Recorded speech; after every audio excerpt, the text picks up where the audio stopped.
फिर से मेरा चैनल एस.रंजन एकेडमी फिर से आप लोगों का स्वागत है। आप लोग प्यार इसी तरह से देते रहिए और ज्यादा से ज्यादा मेरे चैनल को लाइक और सब्सक्राइब कीजिए। फिर हम लेके नए धमाके के साथ अलंकार लेके हम आए हैं और इससे पहले मैंने उपसर्ग कराया, प्रत्यय करा दिया।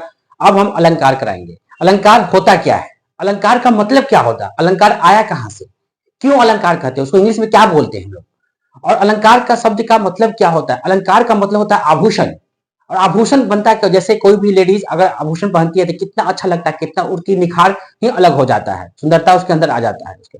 तो उसी तरह से अलंकार हम लाए हैं। अलंकार के देखें कितने प्रकार के होते हैं, अलंकार को कितने भागों में डिवाइड किया गया। और अलंकार बहुत इंपॉर्टेंट है, बहुत एग्जाम में बीपीएससी से लेकर सीटेट से लेकर यूपी टेट जितने भी एग्जाम होते हैं सब में, हिंदी वैसे जो भी एग्जाम होते हैं सब में काफी इंपॉर्टेंट होते हैं। तो एक नजर हम लोग देखेंगे अलंकार। अलंकार होता क्या है, अलंकार को इंग्लिश में कहते हैं ऑर्नामेंट्स कहते हैं, ठीक है ना। ऑर्नामेंट अलंकार का इंग्लिश होता है। अब अलंकार होता क्या है, काव्य की शोभा बढ़ाने वाले तत्व को अलंकार कहते हैं। किसी भी काव्य की जो शोभा बढ़ाया जाता है उसको हम अलंकार कहते हैं। अलंकार का शाब्दिक अर्थ होता है, शाब्दिक अर्थ आभूषण होता है, माने भूषण, आभूषण। जो किसी भी अगर किसी को अगर हम आभूषण पहना देते हैं तो उसके अंदर एक अलग से निखार हो जाती है, उसके अंदर एक अलग से ही रूपरेखा बन जाती है, ठीक है ना। तो उसकी शोभा बढ़ जाता है, ठीक है ना। शोभा वर्ड आ गया, शोभा उसके अंदर बढ़ जाता है। जैसे किसी को पार्टी में जाना, कोई लड़की कोई लेडीज जब पार्टी में जाती है, चाहे कोई लड़की पार्टी में जाती है तो पूरा सर धर के जाती है, तो उसकी आभूषण से उसकी चमक बढ़ जाती है, ठीक है ना। तो वो अलंकार उसको, ठीक है ना, उसको आभूषण के उसका शाब्दिक होता है आभूषण, ठीक है ना। अलंकार के भेद, मुख्य रूप से अलंकार के दो भेद माने जाते हैं, मुख्य रूप से दो होते हैं। अब इसमें कितने प्रकार के होते हैं उसको देखेंगे एक बार। एक होता है शब्द अलंकार, दूसरा होता है अर्थालंकार। अब शब्द अलंकार क्या होता है, जब कुछ विशेष शब्दों के कारण काव्य में चमत्कार उत्पन्न होता है। चमत्कार वर्ड मैंने इसलिए लिखा है कि नया तरीका से उत्पन्न होता है, चमत्कार उत्पन्न होता है, तो वहां एक शब्द अलंकार होता है। शब्द अलंकार के भेद होते हैं, एक होता है अनुप्रास अलंकार, यमक अलंकार और श्लेष अलंकार। अब आते हैं हम लोग कि अनुप्रास अलंकार होता क्या है, उसके बाद यमक क्या होता है, श्लेष क्या है, सो को बारीकी से हम एक तरह से देखेंगे, समझेंगे। पहले देखिए अनुप्रास अलंकार क्या होता है, जब किसी वर्ण की, वर्ण वर्ण का मतलब क्या होगा, क ख ग घ अंग च छ डैश डैश डैश और ज्ञात, ठीक है। तो ये सब होता है, वर्ण होता है। इसमें वर्ण की बार बार, किसी भी वर्ण की बार बार आवृत्ति हो तब जो चमत्कार होते हैं उससे अनुप्रास अलंकार कहते हैं। वर्णों की बार बार जो आवृत्ति होना ही अनुप्रास अलंकार कहता है। जैसे फॉर एग्जाम्पल तरिना तरिन तरनी तनुजा तट तमाल तरुबर बहु छाए। देखिए तो पहला फिर तो फिर तो फिर तो फिर तो, ये सब क्या है, वर्ण है। तो जब ध्यान से पकड़िएगा, जब ये तरनी तनुजा तट तमाल तरुबर बहु छाए अगर ऐसा लिखा रहा है तो तुरंत आंख सीधे आंख खोल के मार दीजिएगा, टिक किस पर, अनुप्रास अलंकार पर। आंख बंद करके मत मारिएगा, नहीं तो 0 नंबर भी मिल जाएगा, आंख खोल के मारिएगा, ठीक है। देखिए चारू चंद्र की चंचल किरणें खेल रही थी जल तल में, ठीक है ना। तो देखिए चौ हो गया, चौ फिर चौ, तो ये सब कितना माने वर्ण की बार बार आवृत्ति हो रहा है, तो ये इससे हम पकड़ लेंगे अनुप्रास अलंकार है। नेक्स्ट एग्जांपल देखेंगे, ये एग्जांपल फिर एक एग्जांपल ये भी था, एक एग्जांपल ये भी देखेंगे। रघुपति राघव राजा राम पतित पावन सीताराम। तो रघुपति, रघुपति क्या, र ये हो गया, वर्ण हो गया, फिर यह र हो गया, फिर र हो गया, फिर र हो गया, माने वर्णों की आवृत्ति हो रही है, ठीक है। तो ये हो गया आपका अनुप्रास अलंकार हो गया। अब हम देखेंगे यमक अलंकार। यमक शब्द का अर्थ होता है दो, जब एक ही शब्द ज्यादा बार बार प्रयोग हो पर हर बार अर्थ अलग अलग, अर्थ क्या होगा, अलग अलग निकलेगा, आए वहां पर हम यमक अलंकार होता है। जैसे कनक कनक ते सौ गुनी मां दत्ता अधिकाय वाह खाए बौराए नर वाह पाए बौराए। माने कनक, एक कनक का मतलब होता है सोना, एक कनक का मतलब होता है सोना, और एक कनक मतलब होता है धतूरा, ठीक है ना। धतूरा खाने के बाद आदमी बौरा जाता है, ठीक है, तो उसको होश नहीं रहता। तो सौ गुनी मादकता अधिकाय वाह खाए बौराए नर वाह पाए बौराए। माने क्या, दो जब एक ही शब्द ज्यादा बार प्रयोग में हो पर हर बार अर्थ अलग अलग, अर्थ जो है उसका अलग अलग निकले, ठीक है। एक हो गया, दूसरा हो गया एग्जाम्पल काली घटा का घमंड घटा। घटा का मतलब होता है बादल, एक घटा का मतलब बादल और दूसरा घटा का मतलब होता है कम, ठीक है ना। तो काली घटा का घमंड घटा, ये सब होता है। इससे पकड़ लेंगे कि हम इसका अलग अलग आय अर्थ निकले, मन उसका प्रयोग अलग क्या करेंगे, बार बार अर्थ अर्थ अलग अलग आए, वहां पर यमक अलंकार होता है। तो ये सब इस तरह से हम पकड़ेंगे हम लोग, कौन अनुप्रास अलंकार है, कौन यमक अलंकार है, इसके बाद हम समझाएंगे। उसके बाद अर्थ अलंकार के पाठ समझाएंगे, अर्थ अलंकार के 5 होते हैं, तो वो सबको बारीकी से समझाएंगे। और एकदम क्लास बनाए रखिए आप लोग, और ध्यान से देखिए पूरा, ठीक है ना। और मेरे चैनल को लाइक और सब्सक्राइब जरूर कीजिए, ठीक है। चलिए, मैं बार बार इसलिए बोलता हूँ कि आप लोग जितना कीजिएगा उतना मैं नए कंटेंट लाऊंगा, ठीक है। तो एक नजर आप लोग बोर्ड पर देखिए, फिर हम आगे कराते हैं इसके बाद।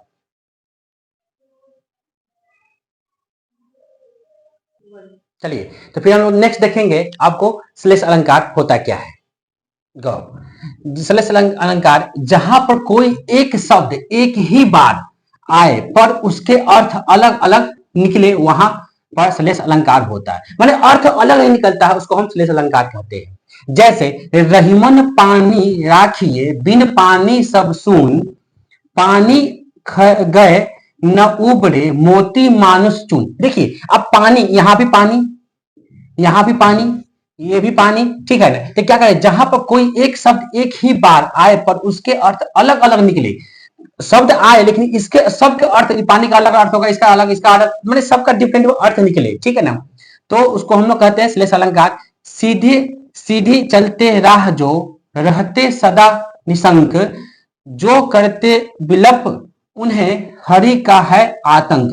इसमें भी देखिए, इसमें भी राह चल रहे हैं, राह सदा चलते रहे, इसमें भी सबका डिफरेंट मीनिंग निकल रहा है, ठीक है ना। तो ये भी श्लेष अलंकार में आ जाता है, ठीक है। नेक्स्ट देखिए, अर्थालंकार। ये तो हो गया आपका 3, इसमें जो हम बताया आपको 3, जिसको शब्द अलंकार के 3 भेद होते हैं, उसमें 3 बताया था आपको। एक श्लेष अलंकार, यमन अलंकार हो गया। और देखिए, तो अब हम इसके अर्थालंकार देखेंगे। अर्थालंकार क्या होता है, जब किसी वाक्य का सौंदर्य उसके अर्थ पर आधारित होता है, तब यह अर्थालंकार के अंतर्गत आता है। माने जब किसी वाक्य का सौंदर्य उसके अर्थ पर आधारित होता है, तब यह अर्थालंकार के अंतर्गत आता है। अर्थालंकार के भेद होता है, एक इसमें होता है उपमा अलंकार, पहला नंबर। दूसरा होता है रूपक अलंकार। तीसरा होता है उत्प्रेक्षा अलंकार। चौथा होता है अतिशयोक्ति अलंकार। और 5वां होता है मानवीकरण अलंकार। तो ये सब जितने होते हैं इसके अर्थालंकार के हो गए। शब्द अलंकार और अर्थालंकार। शब्द अलंकार के होता है, देखिए उसमें होता है, पहला होता है श्लेष अलंकार, उसके बाद होता है श्लेष के बाद हम यमक अलंकार पढ़े। और इसमें 3 होते हैं, इसमें भी होते हैं आपको 5 होते हैं। उपमा अलंकार, उपमा शब्द का अर्थ होता है तुलना। उपमा का मतलब होता है तुलना करना, ठीक है ना, किसी का तुलना करना। जब किसी व्यक्ति या वस्तु की तुलना किसी दूसरे व्यक्ति या वस्तु से की जाए, वहां पर उपमा अलंकार होता है। किसी भी वस्तु या की तुलना किसी दूसरे व्यक्ति या वस्तु से की जाए, दूसरे वस्तु से व्यक्ति से की जाए, उसे हम उपमा अलंकार कहते हैं। जैसे सागर सा गंभीर हृदय हो। सागर माने आपका सागर हो, सागर की तरह एकदम समुद्र, माने जिसे कहते हैं ना सागर के होता है उसमें, उस तरह से एकदम पानी की तरह आपका शरीर क्या हो, गंभीर होना चाहिए। आपका शरीर क्या होना चाहिए, एकदम गंभीर होना चाहिए। उसके बाद गिरी सा ऊंचा हो जिसका मन, गिरी तरह आपका ऊंचा मन होना चाहिए। कर, ये कर का मतलब होता है हाथ, ठीक है। हाथ कमल, इसका भी चिन्ह हम बताएंगे। हाथ कमल सा, इसका भी चिन्ह का हम बताएंगे, इसको वियोजक चिन्ह कहा जाता है, इसको वियोजक चिन्ह कहा जाता है। सा कोमल है। देखिए सा सी से आता है तो वह उपमा अलंकार होता है। सा सी जितने भी, सा यहां भी आ गया, सा यहां भी, सा, इसको देख लीजिएगा तुरंत, इसको मार दीजिएगा, ऑप्शन रहेगा उपमा अलंकार, उसको मार दीजिएगा। सा लिखा है नोट्स में, टिक में, सा सी से आता है तो उपमा अलंकार होता है। और वियोजक चिन्ह भी होता है तो भी उपमा अलंकार में आता है। तो ये कर कमल सा कोमल है, कर का मतलब हाथ, हाथ आपका क्या कोमल होना चाहिए। इसी तरह से ये सब हो गया उपमा अलंकार के एग्जाम्पल हो गए।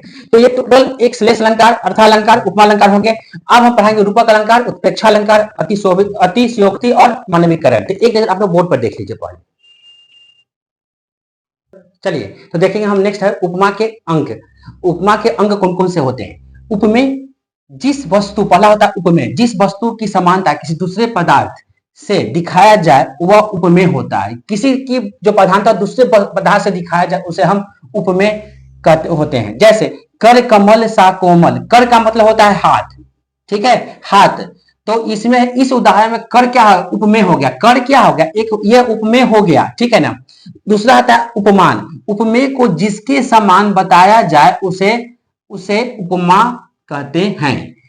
उक्त उदाहरण में इस उदाहरण को देखा जाए तो उक्त का मतलब इस उदाहरण को देखा जाए, मैं कमल उपमान हो गया, कमल क्या हो गया, कमल क्या होगा, उपमान हो गया। ये कमल हो जो है, ये कमल है, ये उपमान है, ठीक है। और ये कर जो है, ये कर क्या है, उपमेय है, ये ध्यान रखिएगा, उपमेय है, ठीक है।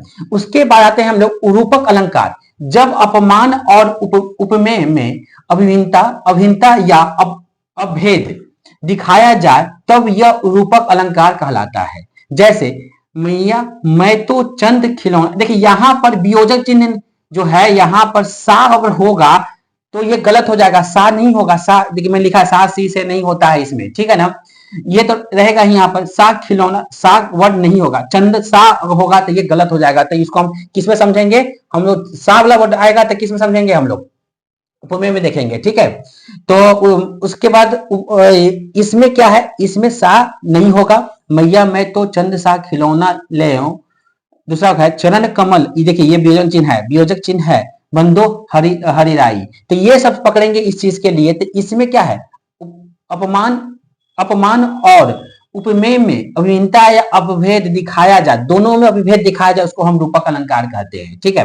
नेक्स्ट जिसमें ठीक मैंने लिख दिया, सा सी से नहीं होते हैं, सा सी अगर होगा तो ये रूपक अलंकार नहीं होगा, ठीक है। नेक्स्ट देखिए उत्प्रेक्षा अलंकार, जहां उपमेय में उपमान के होने की संभावना का वर्णन हो तब वहां उत्प्रेक्षा अलंकार होता है। यदि पंक्ति में मनु, ये वर्ड सब रहेगा, यदि मनु जनु मनहु मानो आदि आता है, वहां ये सब ठीक पकड़ने का ठीक है, उत्प्रेक्षा अलंकार होता है। अगर ये सब रहे, मनु रहे, जनु रहे, मनु जनु मनु मानो आदि आता है, वहां पर उत्प्रेक्षा अलंकार होता है।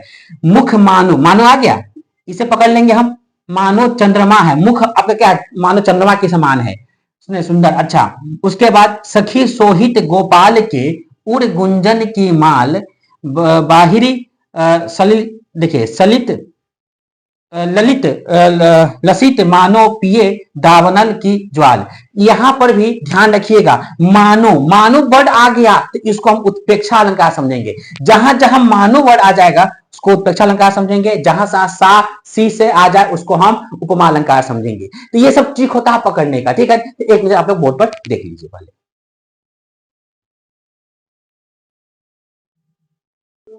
चलिए नेक्स्ट देखेंगे हम लोग अतिशयोक्ति।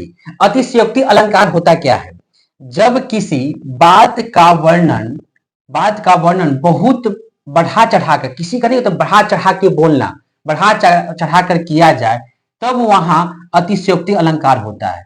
माने हम नहीं किसी चीज को बढ़ा चढ़ा के कहते वो आईएएस बन जाएगा, ये तो पढ़ो मेहनत करो तो वो आईएएस बन जाएगा, तो उसको बढ़ा चढ़ा कर बोलना, तो ये सब आ जाता है अतिशयोक्ति अलंकार में। जैसे हनुमान की पूंछ में लगन न पाई आग, लंका सिगरी जल गई गए निशाचर भाग। हनुमान के पूंछ में आग नहीं लगा, पूरा लंका जल गया, माने उतना नहीं जला उनको तो कुछ हुआ ही नहीं, वो तो खुद भगवान खुद शंकर जी कहते हैं जिसके लिए, तो शंकर का अवतार है, तो उनको क्या होगा, कुछ नहीं होगा।